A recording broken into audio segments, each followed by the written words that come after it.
Tonight, the media is running the same headline everywhere. Trump panics as the Department of Justice is accused of targeting the assets of Congresswoman Ilhan Omar. It sounds explosive, but that's not the real story. This isn't about Trump, and it's not really about Ilhan Omar either. This is a story about a process, about institutional power, about what happens when law enforcement tools designed to combat money laundering, organized crime, and foreign interference begin to drift into domestic political conflict. And if this allegation is true, that mechanism must leave a paper trail.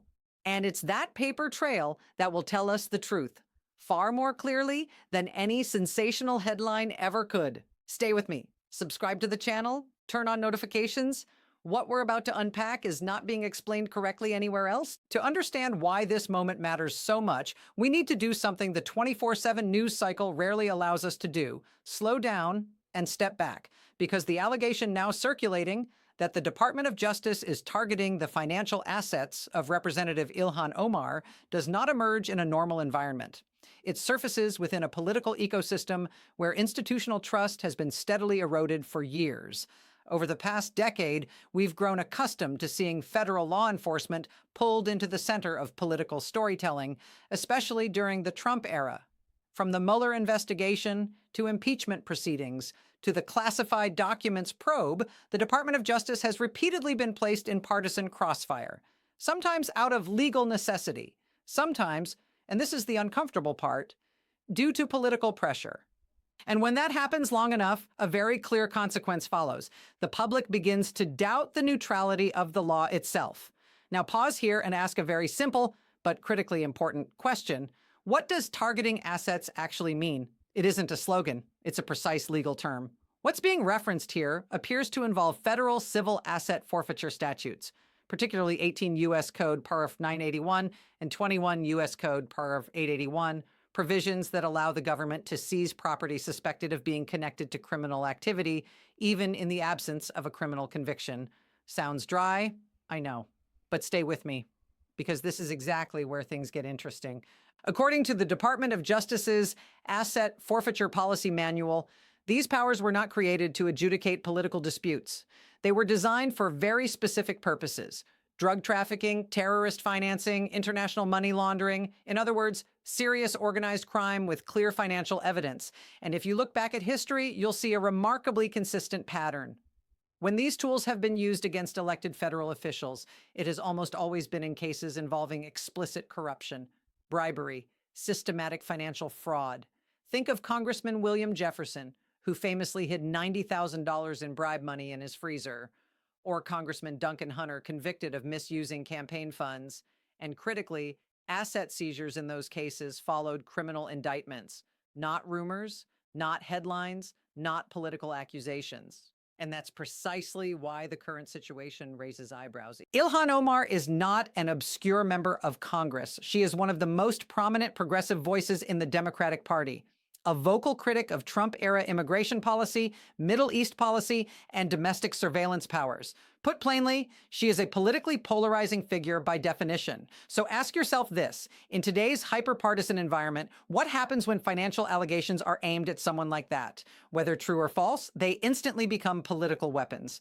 And this is where the timeline begins to matter. Since 2019, Trump and his allies have repeatedly and publicly called for criminal investigations into political opponents. Hillary Clinton, Adam Schiff, Hunter Biden. This isn't conjecture. It's a documented pattern widely reported by the New York Times, the Washington Post, and Reuters. So when claims emerge that the DOJ is examining Ilhan Omar's assets, they don't arise in a vacuum.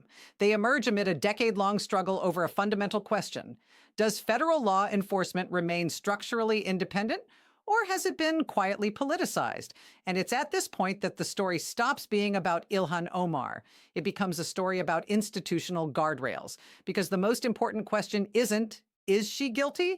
The real question is, what procedural signals would have to appear on paper, in filings, inside the system, for an investigation like this to even lawfully begin? And that is where the real story starts. On January 26, 2026, President Trump publicly stated that the DOJ is looking at Representative Ilhan Omar's assets. Omar immediately pushed back, accusing him of attempting to distract the public with conspiracy theories. That same day, other reporting described House Republicans discussing potential investigative steps, including the possibility of issuing subpoenas related to Omar's finances, while Trump continued to emphasize that both the DOJ and Congress were involved. And it is precisely at this point that the story stops being rumor or online controversy. It becomes an institutional issue, because when a president tells the country, the DOJ is looking at my political opponent, that is not a neutral comment. It is a signal of power. It is a way of saying, I am the narrator of law enforcement. In a constitutional system built on the principle that prosecutorial decisions are supposed to be insulated from raw political command, a president publicly seizing control of that narrative is corrosive in and of itself. And I know the familiar objection will come quickly. But what if there really is wrongdoing? Shouldn't anyone be investigated if there's evidence? Of course. That is not controversial. The issue is not whether investigations should happen. The issue is this question, and pause for a moment and think carefully about it. Why is the president turning investigation into a public political message before the public has any documentary basis to evaluate it? Because if this story is real in the asset sense, meaning freezing, restraining, or seizing property, the government does not do that with words. It does it through process. The DOJ's asset forfeiture policy manual is explicit. A civil seizure warrant under 18 U.S.C. Paragraph 981b(2) requires probable cause and may be obtained ex parte. And that kind of action, sooner or later, always leaves a traceable legal footprint. The statute itself also clearly describes how property subject to civil forfeiture may be seized by the Attorney General. This is a legal mechanism, not a media slogan. So every time you hear the phrase, targeting assets, I want you to ask, and this is a crucial question, where is the procedural footprint? If there is a seizure, there must be a warrant. If there is civil forfeiture, there must be filings. If there is restraint, there must be motions before a court. If none of that has appeared publicly, then what we are witnessing is not law enforcement outcomes, but a process of political priming through suspicion. Pay attention to the framing. Trump's statement does not stand alone. It appears within a broader law and order narrative about Minnesota, fraud, unrest, disorder, with the financial story about Omar serving as a convenient second act. This framing is familiar. A complex set of questions about ethics rules, financial disclosures, and investigative thresholds is collapsed into a simple moral tableau. Bad place, bad people, federal cleanup crew. That is storytelling, not analysis. And now let's say plainly what is often avoided. This is a tactic that pre-pollutes any legitimate investigation. If there truly is a credible basis to examine a public official's finances, the fastest way to undermine the legitimacy of that inquiry is for the president to weaponize it publicly against a political opponent on television or social media. It is not accidental that modern administrations have attempted, at least on paper, to erect guardrails limiting White House contact with the DOJ regarding specific matters. Attorney General Merrick Garland issued a 2021 memorandum aimed at protecting DOJ independence. The White House also adopted a contacts policy imposing similar limits. Those rules are not written because everything is fine.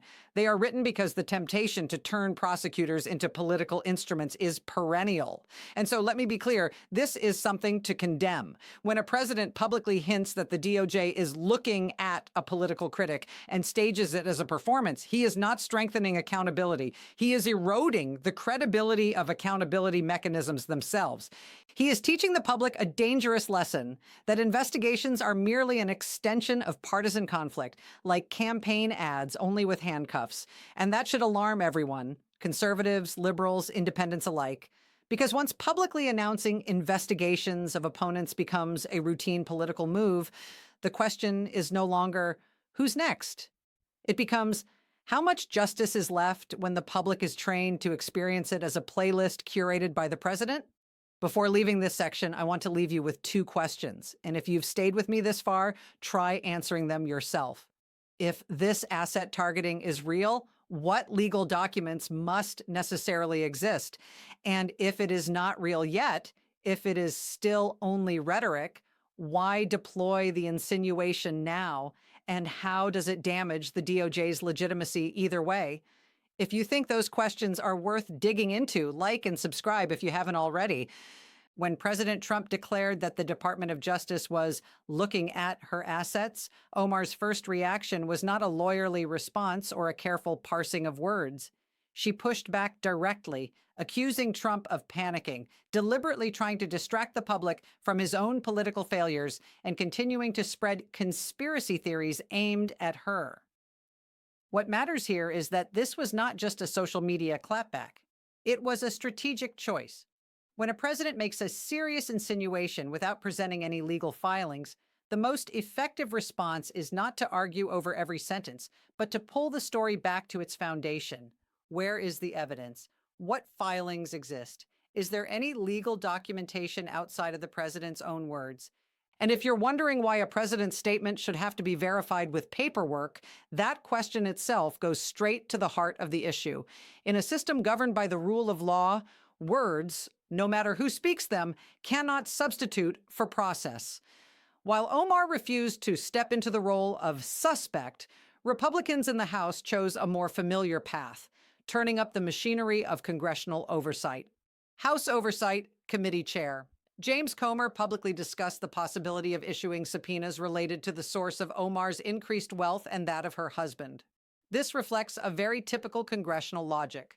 To open an investigation, you don't need to prove guilt. You need a compelling narrative, the right jurisdiction, and procedural tools that force others to hand over documents.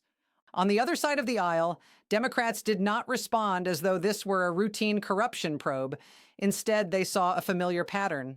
A president naming a political opponent and wrapping that name in the language of DOJ scrutiny, borrowing the credibility of federal law enforcement to weaken an adversary in the political arena. And this is where the silence of the Department of Justice itself becomes a central character. The DOJ has largely neither confirmed nor denied Trump's claim in a way the public can independently verify. That silence places the department in a bind. If it confirms details, it risks appearing politically influenced. If it denies them, it openly contradicts the president. And if it says nothing, it leaves a vacuum that others fill with speculation. The media response has split along familiar lines. One track focuses on the follow the money angle. How much wealth is at issue? Who might be subpoenaed? Which documents could be demanded next? The other track pulls the story back to first principles, emphasizing that looking at is not a legal term of art, and that absent filings, everything remains a political assertion rather than a legal action. That leaves us at a tension point we've seen before but never quite resolved. Republicans frame the moment as accountability. Democrats frame it as politicization of law enforcement. The DOJ remains largely silent. And the public is left in the middle, asking the only question that really matters. If assets are being targeted in any real legal sense, what specific process is underway and what procedural evidence must exist so that all of us can examine it? And if that evidence hasn't appeared, then what exactly are we watching here? Law enforcement in action or a political performance dressed up in the language of justice? If these questions feel worth staying with, don't go anywhere. The next section won't be about rhetoric at all. It will be about consequences, what this does to public trust, to the DOJ itself, and to how democracy functions when suspicion is wielded as a tool of power. The first consequence of Trump publicly saying that the DOJ is investigating Ilhan Omar's assets is not clarity. It is the instant triggering of partisan alarm bells before any verifiable process has even appeared. And pause here for a second. Did you notice? We're not talking about an indictment. There is no court filing. There isn't a single line on a federal docket. And yet the political reflex has already fired as if the case were settled. In a country where trust in government is already paper thin, this is not tough messaging. This is throwing a rock at the institutional foundation and then turning around with an innocent look, asking why the building is shaking. Pew data from December 2025 shows a very American paradox. Only 9% of Democratic voters say they trust the federal government always or most of the time, compared with 26% of Republican voters. So when a president turns suspicion into a governing style, what's really happening? Is he persuading people who are still undecided, or is he doing something far more efficient, forcing everyone to pick a side immediately? But wait, this doesn't stop at trust. Pew also finds that roughly half of Americans say each party makes them feel angry, which tells you something important. Trump doesn't need to manufacture anger. He just has to point to where the gasoline already is and strike a very small match. In that environment, the phrase DOJ is investigating works almost perfectly. Vague enough to avoid verification, heavy enough to imply guilt. And ask yourself, if you were listening, which sticks in your mind longer, under investigation or no evidence yet? Legally and institutionally, the risk is even greater. Targeting assets sounds dramatic, but if it's real, it triggers very real tools. Seizure, restraint, civil forfeiture, things that always leave paperwork. The law does not operate by tweet. DOJ does not function by insinuation.